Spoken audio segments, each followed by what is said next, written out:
بے دین کو دیندار بنانے کا ایک عجیب فروقی نسخہ۔ ابن کثیر نے ابن ابی حاتم کی سند سے نقل کیا ہے کہ اے اہل شام میں سے ایک بڑا باروب قوی آدمی تھا اور فاروق اعظم رضی اللہ تعالیٰ عنہ کے پاس آیا کرتا تھا۔ کچھ عرصہ تک وہ نہ آیا تو فاروق اعظم رضی اللہ تعالیٰ عنہ نے لوگوں سے اس کا حال پوچھا۔ لوگوں نے کہا کہ امیر المومنین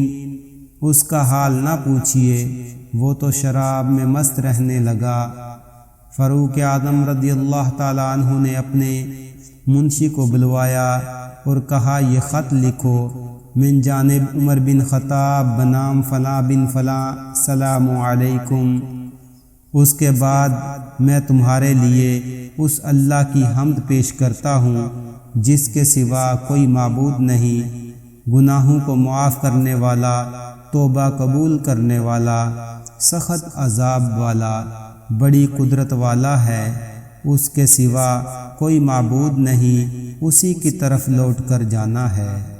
پھر حاضرین مجلس سے کہا کہ سب مل کر اس کے لیے دعا کرو کہ اللہ تعالیٰ اس کے قلب کو پھیر دے اور اس کی توبہ قبول فرمائے۔ فاروق اعظم رضی اللہ تعالیٰ عنہ نے جس قاصد کے ہاتھ یہ خط بھیجا تھا اس کو ہدایت کر دی تھی کہ یہ خط اس کو اس وقت تک نہ دے جب تک وہ نشے سے ہوش میں نہ آئے اور کسی دوسرے کے حوالے نہ کرے۔ جب اس کے پاس حضرت فاروق اعظم رضی اللہ تعالیٰ عنہ کا یہ خط پہنچا اور اس نے پڑھا تو بار بار ان کلمات کو پڑھتا اور غور کرتا رہا کہ اس میں مجھے سزا سے ڈرایا بھی گیا ہے اور معاف کرنے کا وعدہ بھی کیا ہے۔ پھر رونے لگا اور شراب نوشی سے باز آ گیا اور ایسی توبہ کی کہ پھر اس کے پاس نہ گیا۔